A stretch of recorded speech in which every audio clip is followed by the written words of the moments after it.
নমস্কার বন্ধুরা, তোমরা সবাই কেমন আছো? আশা করছি ভালো আছো, আমিও ভালো আছি। তো আজ আমি বানাচ্ছি, দেখতেই পাচ্ছ তোমরা, ছোট ছোট ফুল চিংড়ি আছে, তো চিংড়ি মাছের বড়া।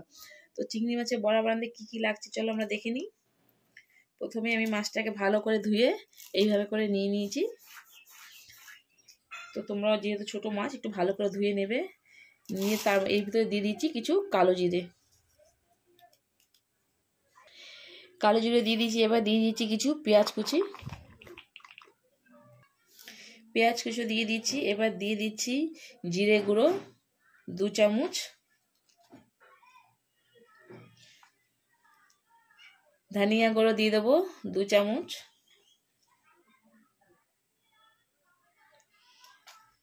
দিয়ে দিচ্ছি হলুদ 1 চামচ। এবার দিয়ে দিচ্ছি একটু আদা বাটা। এবার দিয়ে দিচ্ছি আমি স্বাদ অনুযায়ী লবণ। আমি আমার মতন করে দিচ্ছি, আপনারা আপনার মতন করে দেবেন, যে যেভাবে খান সেতটাই দেবেন।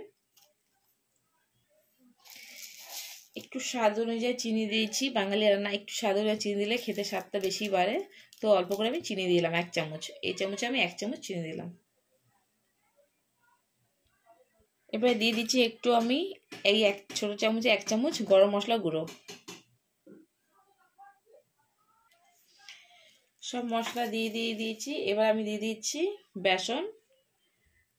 আমি 3 চামচ মতো আমি বেসন দিয়ে দেবো। এবার এটাকে আমি ভালো করে মেখে নেব।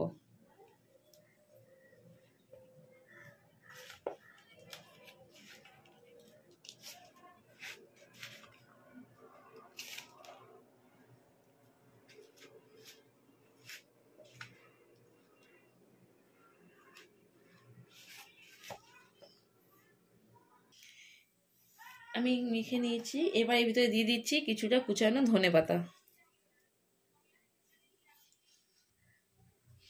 ধনেপাতা দিয়েও আমি এবার এটাকে ভালো করে আমি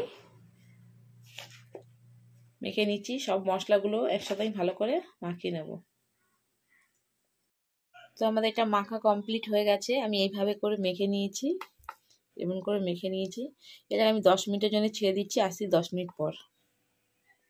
কড়াই গরম বসিয়ে দিয়েছি, কড়াই তো গরম হয়ে গেছে। তো এর ভিতরে দিয়ে দিচ্ছি আমি এবার তেল।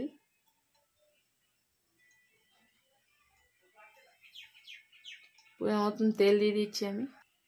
তো তেলটা আমার গরম হয়ে গেছে। তো এক এক করে আমি পকোড়াগুলো ছেড়ে দিচ্ছি।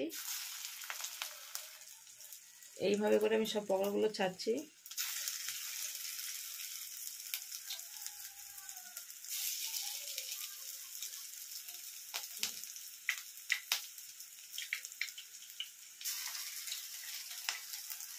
তো এইভাবে করে আমি সবগুলো দিয়ে দিয়েছি।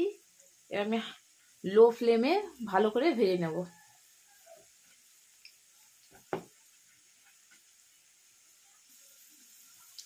এবার হালকা করে আমি এপিঠ থেকে ওপিঠ উল্টিয়ে দেবো।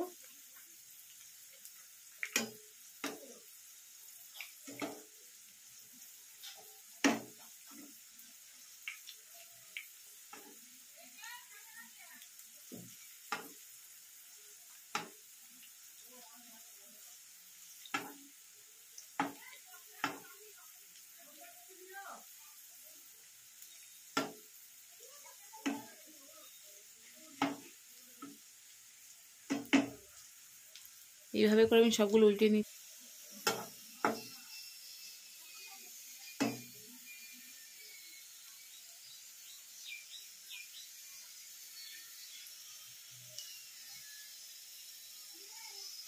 এইভাবে করে উল্টে পাল্টে করে আমি ভেজে নিচ্ছি।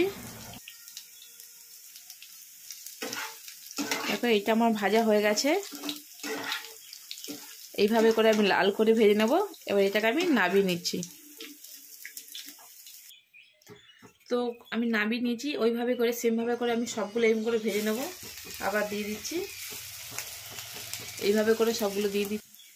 সব বড়াগুলো আমি দিয়ে দিচ্ছি। এইভাবে সেমভাবে করে আমি সবগুলো ভেজে নিচ্ছি। আমার এপিঠ হয়ে গেছে। এপিঠ ওপিঠ করে উল্টিয়ে পাল্টে ভেজে নেবো। এবার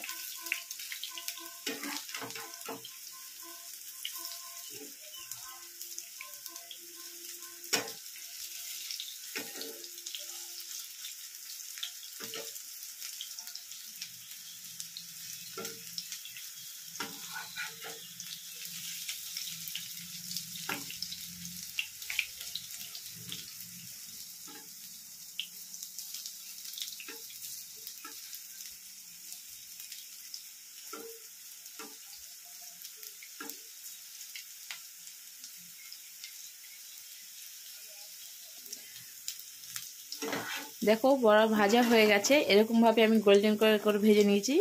তো এবার এটাকে আমি নামিয়ে নিচ্ছি। এইভাবে করে আমি সব পকোড়াগুলো ভেজে নিচ্ছি। দেখো আমি এইভাবে করে সব পকোড়াগুলো ভেজে নিয়েছি। তো আমাদের সব পকোড়া কমপ্লিট হয়ে গেছে।